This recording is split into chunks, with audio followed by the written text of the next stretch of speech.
खुलुमबाय आं सिबिरानि ब्रह्म गोजोन फुंबिलिनि बयनिसिमबो गाहाम हामलायनायखौ जासिहरनाय थाबाय। आसा खालामो नोंथांमोना गासिबो मोजाङैनो दङ। नोंथांमोननि थाखाय आं गोदान मोनसे भिडिअ लानानै फैबावबाय। अन्नानै भिडिअखौ जोबजासिम नायलांदो। मैदेरनि गाग्लोबनायजों फिन सानै बर' सुबुंनि जिउ खहा। सासेनि मुङा जामिनी खाख्लारि, बिथाङा सासे आइजो आरो गुबुन सासेनि मुङा महिनी महन बसुमतारी। गवालपारानि दुधनैनि देउलगुरियाव जादों बे जाथाया। ओनसोलनि सुबुंफोरा फोरमायथिनाय बायदिब्ला माखासे सान सिगांनिफ्रायनो मा 80-90सो मैदेरनि फालोआ फैनानै माइ आबाद जाफैदों आरो न' बांफोरखौ सिफायफैदों आरो बेबायदिनो उदखार खालामगासिनो दंखायोमोन। जाथाय जानाय सानखालि शुक्लेश्वर हाज'वारिनि न'आव खानानै दोननाय मोसौखौ हगारनो थाखाय जामिनी खाख्लारिया थांदोंमोन। बेयावनो मैदेरा होसोनानै बिथांखौ बुथारदों।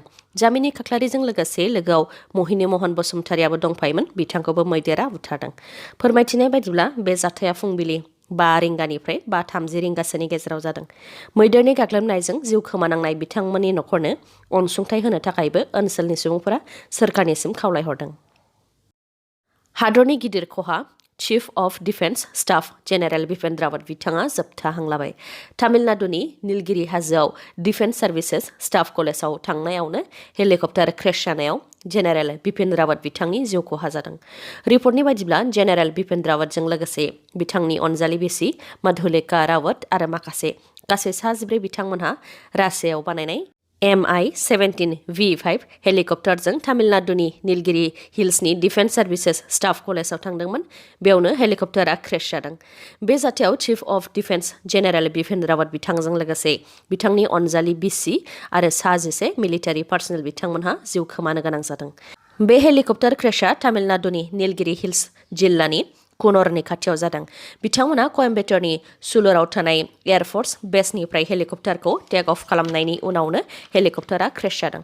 बे जाथायाव जेनेरेल बिपिन रावत आरो बिथांनि बिसिजों लोगोसे 5 कामान्ड'फोर, 5 एयारफोर्स पार्सनेल आरो 1 सिनियर मिलिटारि अफिसारआ जिउ खोमानो गोनां जादों। खालि सासेनिल' जिउ रैखा जादों। बिथाङा इन्डियान एयारफोर्सनि ग्रुप केप्टेन वरुण सिंह, जाय दा अरजों गाज्रि खामग्लिजानानै देहा फाहामसालियाव फाहामथाय लागासिनो दङ।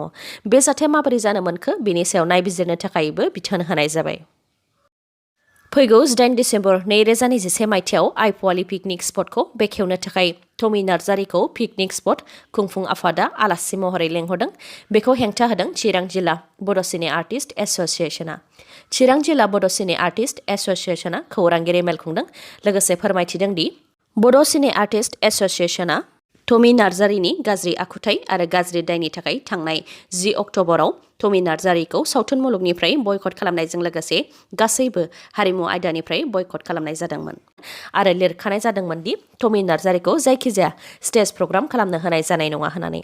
नाथाय आइपवालि पिकनिक स्पट खुंफुं आफादा टमी नार्जारीखौ पिकनिक स्पट बेखेवनो लेंहरदों, जायखौ चिरां जिल्ला बड' सिने आर्टिस्ट एस'सियेशना माब्लाबाबो गनायनानै लानो हानाय नङा होननानै फोरमायथिदों। मानोना गाज्रि आखुथायनि थाखाय बयकट खालामजाखानायखौ आलासि महरै लेंहरोब्ला ओनसोलाव गाज्रि थासारि फैगोन आरो गथ' गथायफोरा मा सोलोंगोन होननानैबो सोंथि खालामो बिथांमोनहा। आरो मिरुआ लाखानाय थांखिखौ सिफायनानै चिरां जिल्ला बड' सिने आर्टिस्ट एस'सियेशना चिरां जिल्लायाव टमी नार्जारीखौ आलासि महरै लेंहरनायखौ गनायनो हाया होननानैबो फोरमायथियो। आइपवालि पिकनिक स्पट खुंफुं आफादा गुबुन आलासिखौ लेंहरनानै पिकनिक स्पट बेखेवहोनायाव जेबो हेंथा गैया होननानैबो फोरमायथियो बिथांमोनहा।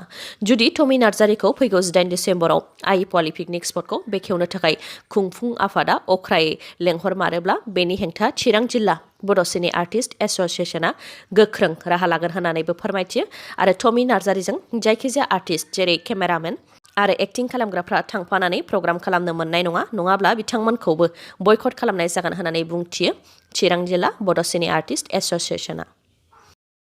धेमाजि जिल्लानि सानजारि नोगोर सिमेन्टसापरियाव थानाय धेमाजि पलिटेकनिकनि मुङाव होनाय 50 बिघा हायाव बेदखल खालामनानै गला होनानै फालांगि खालामनायखौ होखारदों। सार्कोल अफिसार रितुपर्ना बर'आ आरो धेमाजिनि एडिसि उत्पल दले बिथाङा फोरमायथिनाय बायदिब्ला जायनाखि पलिटेकनिक कलेजनि थाखाय वाल बानायनो हायाखैमोन, बेनिखायनो कलेजआ डिसिनो लाइजाम लिरदों आरो लाइजामनि गेजेरजों बेदखल खालामनानै गला होनायफोरखौ होखारनो खावलायहरदों। बेखौ लानानै डिसिआबो माखासे सान सिगांनो गलादारफोरनो नटिस हरखानाय जादोंमोन, नाथाय नटिसखौ बिथांमोनहा मानियैलाय CRPF आरो पुलिसनि मददजों होखारनाय जादों होननानै फोरमायथियो। आरो जायफोरनिया हा गैया बिथांमोननि थाखाय राहा लानाय जागोन होननानैबो फोरमायथियो। गुबुन फारसेथिं होखारजानायफोरा फोरमायथिदों दि पलिटेकनिक कलेज जानायनि सिगांनि समनिफ्रायनो 2006 मायथाइनिफ्रायनो बे हायाव फालांगि खालामनानै जिउ खुंबोदों। गोबाङानो हा हु गैजाया दैबानाजों खुरखा जानाय होननानैबो दुखु फोरमायथियो बिथांमोनहा। आरो कलेजआ गला होनायखौ जेबो हेंथा होयैलाय 2 लाख 3 लाख रां खरसा खालामनानै गलाखौ लुदोंमोन होननानैबो दुखु फोरमायथियो। आरो बेनिफ्राय होखारनो नाङा होननानैबो सोरखारखौ खावलायदोंमोन, नाथाय सोरखारा जेबो राहा लायाखै होननानैबो फोरमायथियो बिथांमोनहा। मख'नो गोनांदि गोलाव समनिफ्रायनो फिसा फिसौ गला खालामनानै फालांगि खालामबोनाय माखासे बर' आइजोफोराबो सोरखारनि बे होखारनाय थांखिखौ लानानै गावसोरनि दुखु मोननायखौ फोरमायथिदों। रेलनि सिङाव आसामनि बिजेपिनि एमएलए तेरास गवालाखौ गाग्लोबदों। फोरमायथिनाय बायदिब्ला दुलियाजान बियाबनि बिजेपिनि एमएलए तेरास गवालाया गावनि बिसिजों गुवाहाटीनिफ्राय डिब्रुगड़ फारसे राजधानी एक्सप्रेस ट्रेनजों थांगासिनो दंमोन।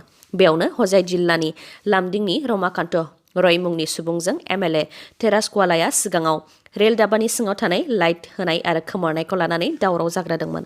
बेनि उनाव रमाकान्त रयआ एमएलए तेरास गवालानि सायाव गाग्लोबदों होननानै फोरमायथिदों।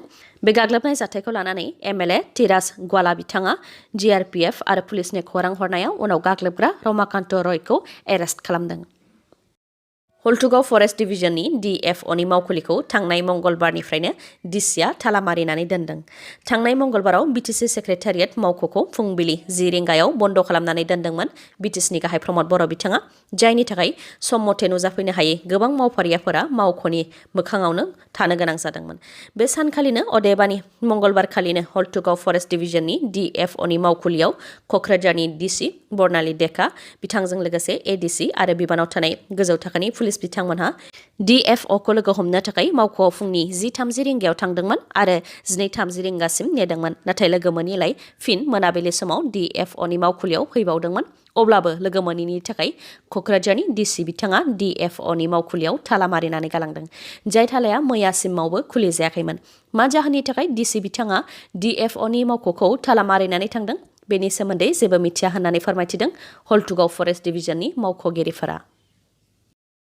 थांनाय 2021 मायथाइनि आगस्ट दानाव चिरां जिल्लानि लावख्रिगुरियाव दैबानाजों खहा जानाय गं 78 नखरनो बिटिसि सोरखारनिफ्राय थिं रानदों। देवस्रि VCDCनि लावख्रिगुरियाव दैबानाजों गोबां खहा जादोंमोन आरो बिटिसि सोरखारा माखासे अनसुंथाइनि राहा होनो रादाय होदोंमोन। बेनिनो गं 78 नखरफोरनो मोनसे नखराव 2 बान्दोलै थिं राननानै होदों। मन्त्रि उरखावगोरा ब्रह्म आरो जगेन महन बिथांमोनहा दावबायहैनानै रांखान्थिनिबो राहा लानाय जागोन होनदोंमोन आरो गं 35 नखरनो 3,900 राङै होनायनि रादाय होदोंमोन। बेनि खामानियाबो थाबैनो जागोन होननानै फोरमायथिदों।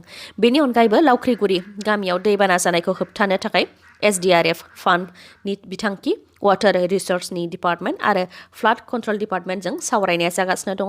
बिथांमोननिफ्राय गनायथि मोनोब्लानो दैबाना होबथानायनि खामानियाबो मावजागोन होननानै फोरमायथियो बिथांमोनहा। बलिउडनि एक्टर विकी कौशल आरो कैटरीना कैफनि गोथार जुलिनि हाबाफारिया दिनैनिफ्राय जागायगोन। राजस्थाननि सवाई माधोपुर टाउननि 6 सेन्सेस फर्ट बारवारायाव बिथांमोननि गोथार जुलिनि हाबाफारिया खुंजागोन। गोथार जुलिनि गासैबो नुथायफोरखौ बिथांमोननि फेनफोरनो दिन्थिनो थाखाय वेडिं टेलिकास्ट राइट्सखौ 80 कौटि राङाव एमाजन प्राइमनो फानदों। बिथांमोननि गोथार जुलिनि गासैबो नुथायखौनो एमाजन प्राइम भिडिअ'नि गेजेरजों नुनो मोननाय जागोन। बेनि थाखाय गोथार जुलियाव नुजाथिफैनाय आलासि बिथांमोनखौबो नन डिसक्ल'जार एग्रिमेन्टआव साइन खालामहोदों, जाहाथे बिथांमोनहा जुलिनि सावगारि आरो भिडिअ'फोरखौ एमाजन प्राइम भिडिअ'आव दिन्थिनायनि सिगांनो लिक खालामा। बेनि थाखाय आलासिफोरखौ मबाइल आरो केमेराखौबो लांनो होनाय जायाखै।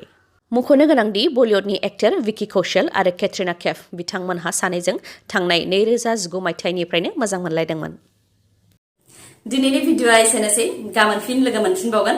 नोंथाङा जुदि आंनि भिडिअ'खौ मोजां मोनदोंबा लाइक, कमेन्ट आरो शेयार खालामनो दाबाव। गोजोन्थों।